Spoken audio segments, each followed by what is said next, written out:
ગોતી લ્યો, એવો કોણ છે પ્રવાસી એને તમે ગોતી લ્યો. આપણા ગુજરાતના લોકપ્રિય કલાકાર આદિત્યભાઈ ગઢવીએ એક નિવેદન આપ્યું છે અને નિવેદનમાં એમણે દેશના યુવાનોને એક સલાહ આપી છે કે આ તમે શિક્ષણ મંત્રીના રાજીનામા માંગો છો, એનાથી કઈ સોલ્યુશન આવવાનું છે. સોલ્યુશન શું? ભાઈ, સોલ્યુશન લેવા માટે જ તો દેશના કરોડો યુવાનો અહીંયા જંતર મંતર ઉપર એકઠા થયા છે. આદિત્યભાઈ, વર્ષોથી તમે ગાઓ છો કે એવો હાડનો પ્રવાસી કોણ છે જેને ગોતી લ્યો, એના ઠામને ઠેકાણા તમે પૂછી લ્યો.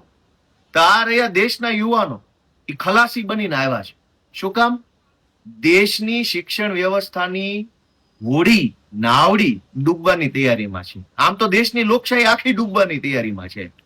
હવે આ હાડના પ્રવાસી બધા દેશભરના યુવાનો ભેગા થયા છે, ખલાસી બનીને આવ્યા છે કે આ જે દેશની લોકશાહીની નાવડી ડૂબવાની તૈયારીમાં છે, દેશની શિક્ષણ વ્યવસ્થાની નાવડી જે ડૂબવાની તૈયારીમાં છે, એને જરાક હલેસો મારી અને પાટે ચડાવી એવી તૈયારીમાં ભેગા થયા છે.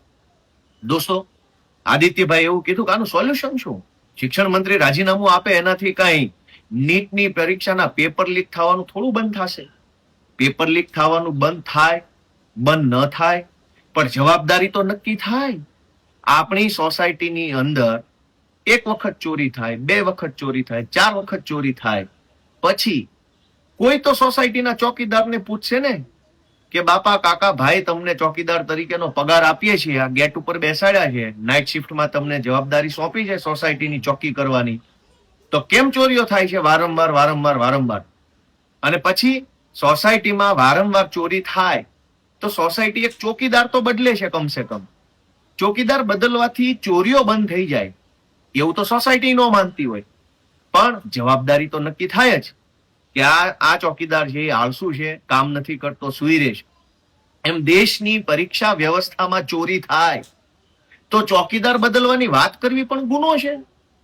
આદિત્યભાઈના ભજનો, ગીતો બધું બહુ મેં સાંભળ્યું છે, બહુ સરસ ગાય છે, ગાવા બાબતે તો કોઈ શંકા નથી, અમે પણ એના ચાહક છીએ.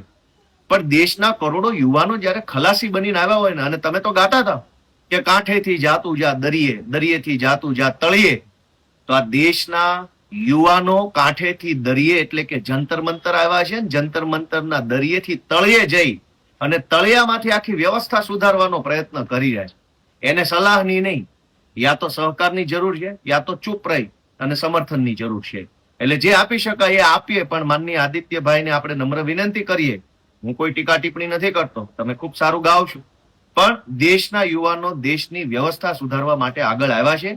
એવું નથી કે દેશની સરકારો બદલી નાખશે, એવું નથી કે દેશમાં સરકાર ભાજપમાંથી બીજી પાર્ટી, ના, એવી કોઈ વાત દેશના યુવાનો નથી કરી રહ્યા. દેશના યુવાનો માત્ર એટલું જ કહી રહ્યા છે કે પહેલું, સિસ્ટમ ખરાબ છે એને સ્વીકારો.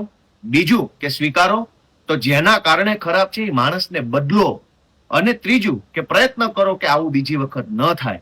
એટલે આ દેશના યુવાનોની માંગણીની સાથે અમે તો ઉભા છીએ, બધાય ઉભા રહે, આખું ગુજરાત ઉભું રહે એવી મારી લાગણી છે.